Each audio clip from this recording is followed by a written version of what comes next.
Hello everybody, I'm Bede, aka the Terrible Australian of Super Podcast, and welcome to the 6th edition of my 2013 MIFF video reviews.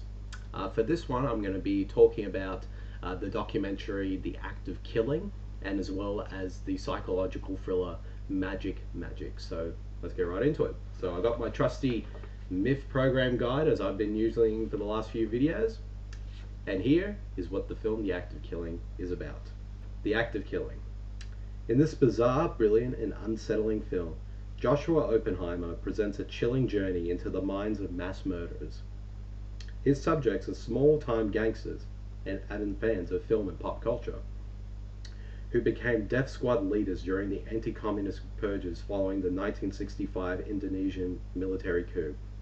Today they're celebrated as heroes, allowing Oppenheimer the remarkable opportunity to film them gleefully reenacting their kills in an elaborate high-budget film of their own. Playing themselves and their victims, they are forced to confront their actions for the first time. The Act of Killing. I'm not gonna lie, this film was wow.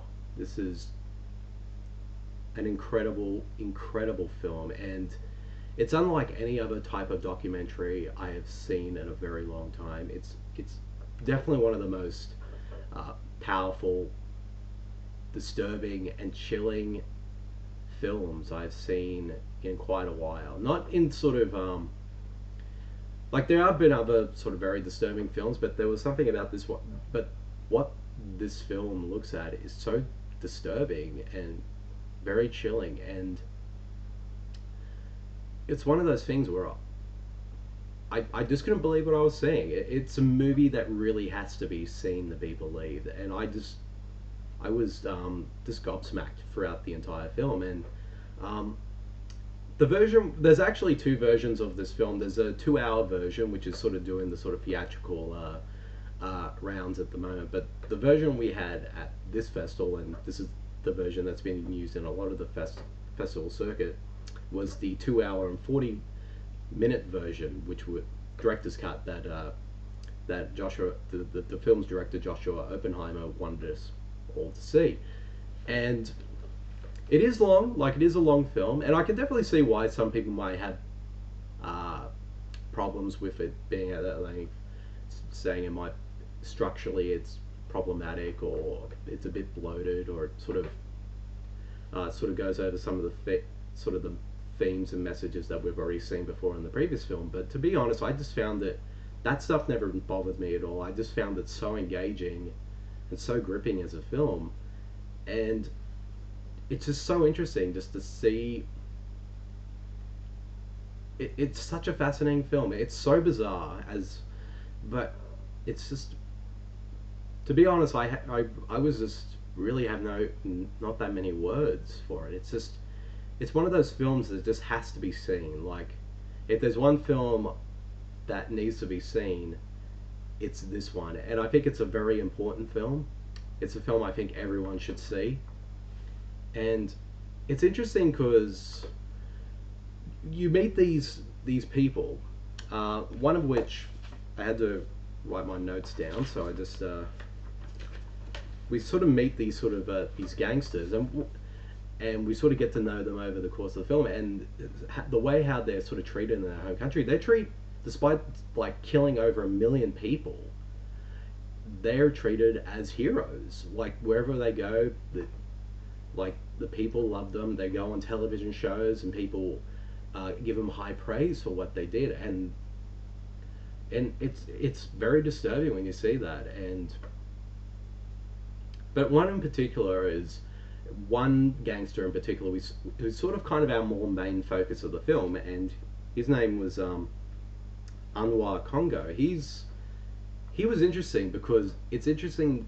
It's almost as if it's really, we sort of get a point of view of his experiences through the film, and he starts off being this sort of really cocky, easygoing, happy gangster who's very pleased about what he did. But during the course of the film, as he's getting into making this sort of film with his other gangster friends, playing these roles as both of the terrible things that he did during that time, and as well as also acting as the victims that he killed, it starts to change his perception on things, and by the end of it, in a way, it's sort of, I guess, minor spoilers. It's sort of, he realizes that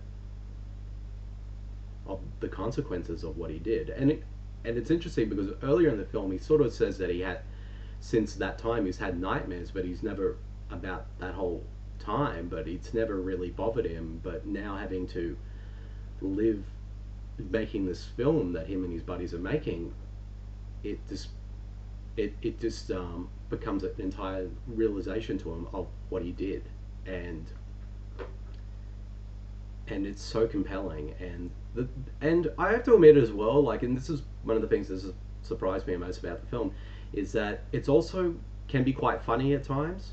Some of it is like, funny, but other times it's more like uncomfortable kind of funny as well. And what they do, because the movie within the movie that the gangsters are making, they sort of shoot it. Each scene is sort of different, and they sort of do them in the styles of films that they love. Some are sort of done as a western, others as a musical, others as a gangster film, and it's so interesting. And in a way, this film kind of shows the power of cinema, how cinema can sometimes change our perception of things in the world. We may think of a certain way, but when we see a certain film, and that film leaves such an impact on us, that it changes our outlook on everything. We see things differently. Like, I think everyone would agree with that. I mean, whether it's on a political, spiritual, or just any type of worldview, cinema has the power to change people and to make us see things differently. And this film explores that notion in such an incredible way. And to be honest, it's just an amazing film, and I don't know if me just talking about it with you is gonna do it justice. It has to be seen. Like, if there's one, like I said, if there's one film you need to see this year, it's definitely The Act of Killing. It's an incredible film. It's a one-of-a-kind film, and it's an important film that I believe everyone needs to see. No matter which version you see, whether it be the theatrical version or the director's cut, see it. To me, this is one of the best films I've seen this year, and I can definitely see this having a spot in my top 10 at the end of the year. And it's just an amazing film, and just wow, I was just completely speechless by the end of it. And just definitely see this. It's just so powerful and incredible. If I had to rate this film, I give it a 5 stars. It's incredible. So definitely go out and check out the film The Act of Killing when it comes to a cinema or on DVD or Blu-ray. Now on to another film is Magic, which is, got my little thing here, is a psychological thriller. When Alicia, played by Juno Temple, flies to Chile to spend time with her cousin Sarah, played by Aussie actress Emily Browning, she finds herself taking on an island holiday with Sarah's friends. Unable to speak the language, Alicia grows anxious, and her social isolation and insomnia take hold that lead to increasingly erratic behavior. I have to admit, like, there are a lot of things about this film I actually did like, but at the same time, there are some aspects of it that didn't work for me. For example, I think the first 15-20 minutes is really rough. I mean, very, very rough. But after that, the film finds its footing and it actually becomes quite compelling. And then it sort of takes a really bizarre turn in the last half, like really in the last probably 20 minutes, which I had no idea, which I didn't expect at all. But I'm still at the thing. I'm like, what? Well, what's going on? It's not like a David Lynch like mind fuckery type thing, but it just sort of takes this sort of bizarre turn in the last half. But for at least the second act, it's pretty engaging. But one of the things I did one of the main things I did like about the film was Juno Temple. Juno Temple is fantastic. She's really great. You really get a sense of her character and her character's descent into madness, and how the film's writer director Sebastian Silva makes shows her descent into her descent into madness is really interesting, really compelling, and it's done in a way that's quite unsettling as well. And I also liked the use of sound design in this film as well, along with Mystery Road, which I reviewed a few videos back. Like that film, this uses sound design in a very effective way that really puts us into the mindset of this character. And Juno Temple, I can definitely see why people might get annoyed by her character, but I found her character very empathetic, and I was very interested where her character's going to go. And it is a very strange little movie as well.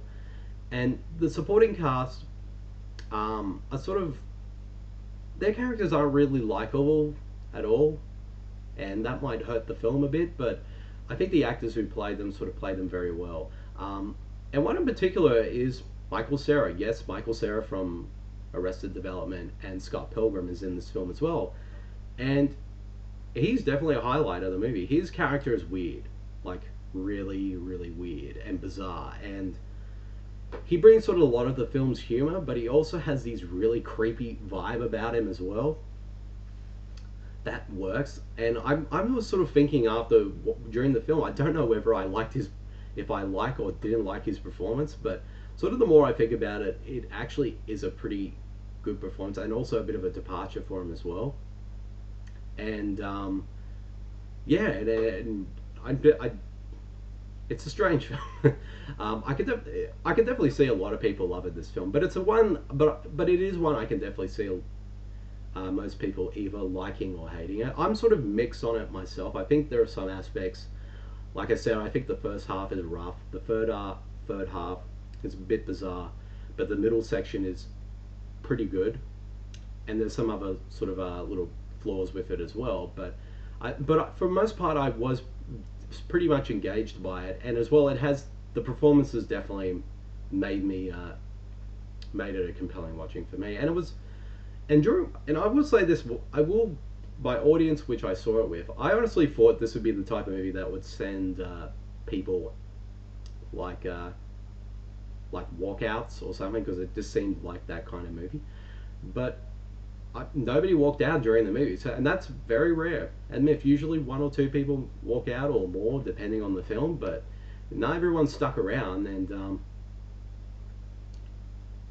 it's definitely a very interesting film as well. A really good sort of psychological thriller, and it sort of portrays our characters' descent into madness very effectively. I don't know how accurate it is, so I've never descended into madness myself, so I can't really say, but I will say it was rather unsettling and rather engaging. So in that way, the film works. So even though overall I think it is a flawed film, but there are things about it I did like. So if I had to give this film a rating, I'd give it a solid 3. And yeah, I think if you sort of love really psychological thrillers, I'd say it's worth a look. It's not the greatest, but for what it is, it's pretty decent. Keep a lookout very soon for my edition, in which I'll be reviewing the documentaries 20 Feet from Stardom and Valentine Road. So keep a lookout for that one, and I'll see you guys later. See you, everyone.